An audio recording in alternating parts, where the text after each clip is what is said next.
Hi, welcome to this lecture on chapters 47 and chapters 48 in the Norton Field Guide to Writing. We're going to be looking at specific concepts that deal with quoting, paraphrasing, and summarizing. And I'm going to share my screen with you to pull up this lecture so that we can look at it together. You should be seeing it now on your screen. As we talk, I'm going to point you to specific pages in your textbook. So it would be a good idea if you took some notes while we are discussing this for places in the textbook where you will want to go and pay a little bit more attention to certain things. So if you don't have paper and pen handy, or you haven't printed out this lecture to use it as I'm discussing concepts with you, then pause the video and do that and then come back. The first thing that we're going to talk about has to do with taking notes. This pertains to secondary sources that you'll be reading for both your research paper and the literary analysis papers that you'll write later in the semester. When you're taking notes, there are several patterns that you can use in order to accomplish that. The first one you'll notice in pink is where you label each entry. These can be computer files, they can be note cards, they can be notes that you've written in a notebook. Whatever your idea is for taking notes, you just need some sort of a system so that you know where the information came from.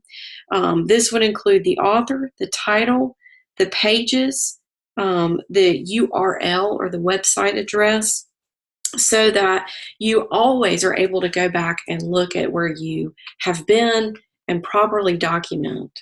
You can take notes looking at the green using your own words, use your sentence patterns. You really want to be very mindful of putting things in your own words. Now, that does not mean that you don't cite, which we'll talk about a little bit later. Even when you paraphrase in a paper, and that means you're borrowing information from a source, you always make it clear where you got the information from. So whether it's in your own words or directly quoted. In the blue, if you are quoting sources, make sure that you enclose the quote in quotation marks. Make sure that you are not sloppy when you do that. In other words, make sure that you have quotes at the beginning and end of the quote, and it's very clear where you are getting that information from. Double check to make sure you've quoted the material accurately. Make sure, looking at the brown, that you're using subject headings when you take notes so that you know what the notes you're taking have to do with. So when you are actually gathering ideas for, say, one of your main ideas in your paper, make sure that you have a subject heading that captures that main idea, and then take notes under that idea. Don't include information from a different idea in those notes. That's when you get sloppy and disorganized. So one topic per note. If you look at page 463 in your book, and maybe you have that in front of you right now, you'll see that there are some sample note cards there for you to look at where they show you notes that are completely paraphrased, notes that are paraphrased and quoted, and then another example where it's just paraphrased. So take some time to review page 463. You want to quote when the exact wording is worth repeating. That's really important when you're working on including secondary sources in your paper. You never want to just string together quotations and ideas straight from your source. If you can't say it any better than the author did, and it's a really powerful statement, then quote it. Otherwise, put it in your own words. Paraphrase sources that are not worth quoting, but contain details that you need to include. You summarize longer passages, and remember, a summary is where you are capturing just the main idea. A paraphrase is more of a word-for-word restatement. So the two concepts are definitely different. When you are quoting, make sure you incorporate short quotations into your text. You don't want to have long quotes in your papers unless there is a very good reason for doing it.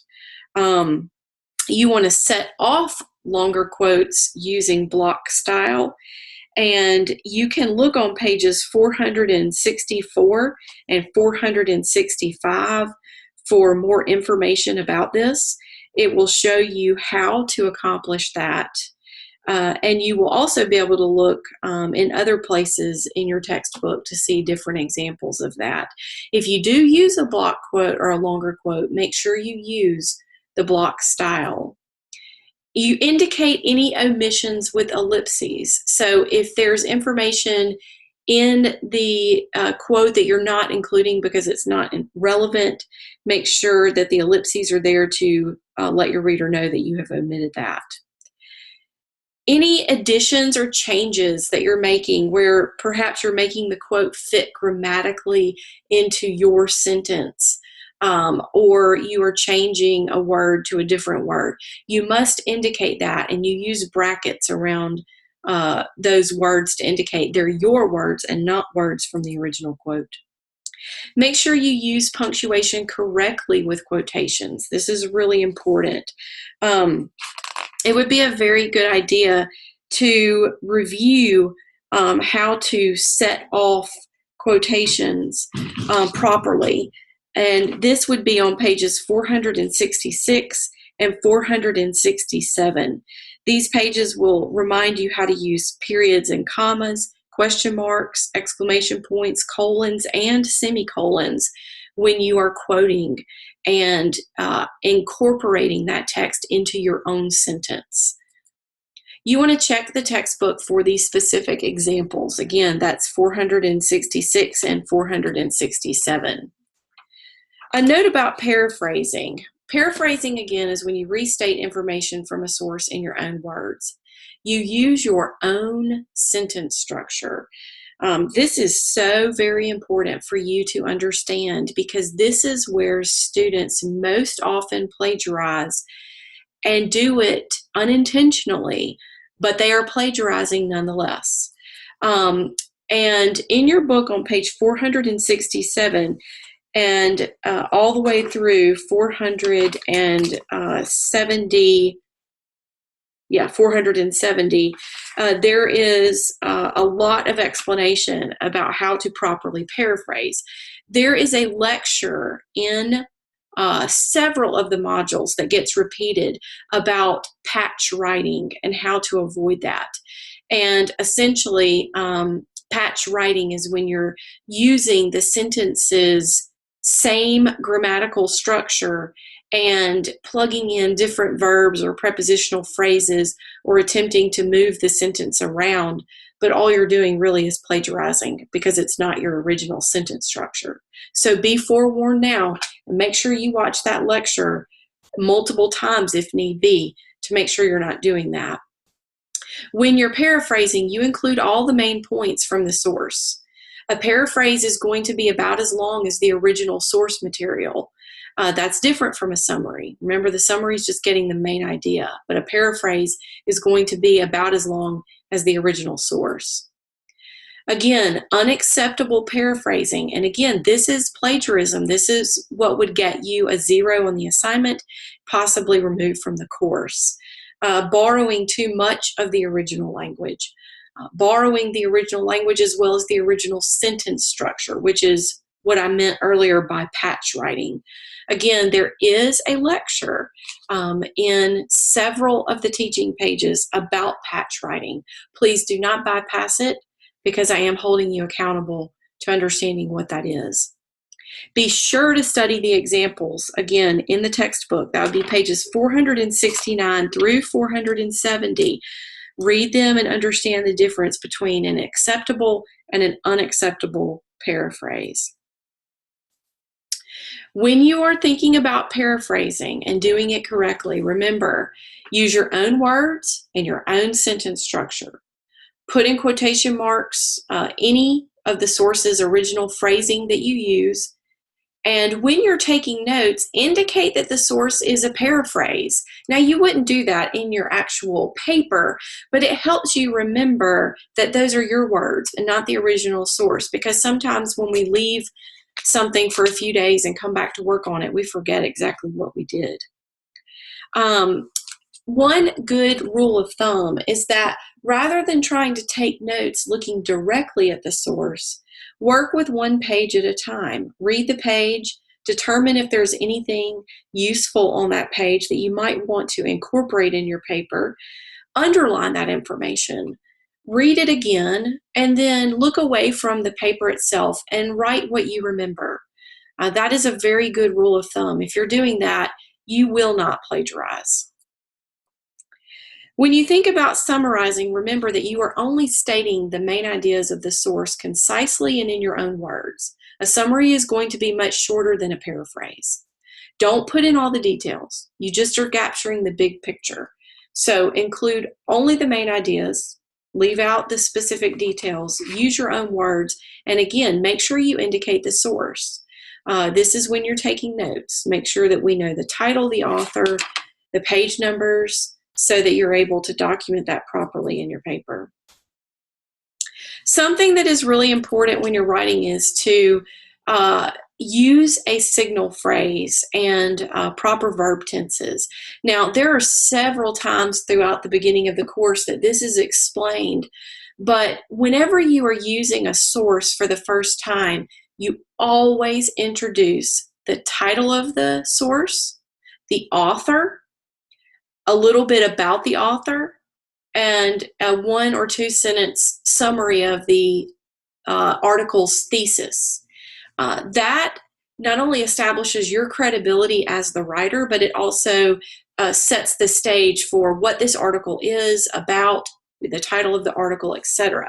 So, you might begin by saying something along the lines of the article Not Texting When Driving, written by Harvard professor Jeremy Cook, captures the recent statistics on texting and driving and teen fatalities. Very simple sentence. Title, author, credibility, he's a Harvard professor, and the main idea of the article. Some common signal verbs that you can use, there are more of these in your book. Acknowledges, admits, advises, agrees, argues. He might say something like, Cook acknowledges that texting and driving is a significant problem among teenagers. More words can be found on page 473. It'd be a good idea to refer to that list so that you're not always using the same signal verb when you are incorporating secondary source evidence into your paper. We do use the MLA format in this class, and so it does require present tense verbs. So everything is always written in the present tense. Even when you write about literature, you write about it in the present tense as if it is happening now. Let's talk for a minute about avoiding plagiarism. This is chapter 48 in the book, and again, another really important chapter. This is something that you are held accountable to. There are no excuses for plagiarizing. By the time you get to Comp 2, you should be well versed in how to avoid that, and this should be a review for you.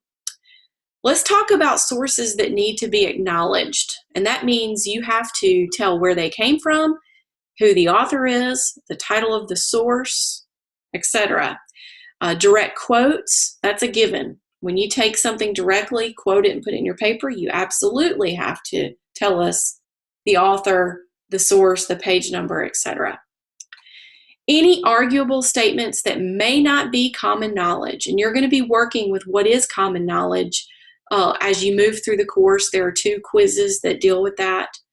But common knowledge is something that you would know off the top of your head just from going through life without having to do any additional research. But arguable statements that are not common knowledge have to be properly cited.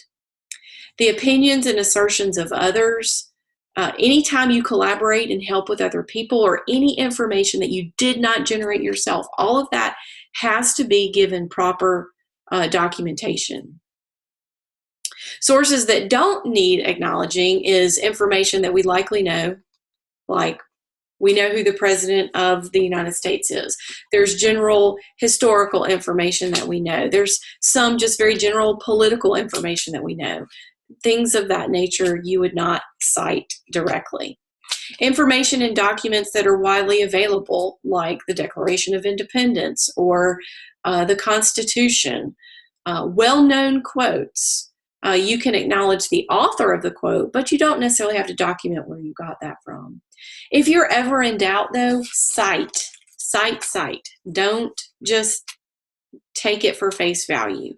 Material that you created or gathered yourself does not have to be cited, and that means you are the original author. It's your idea, fresh off the press.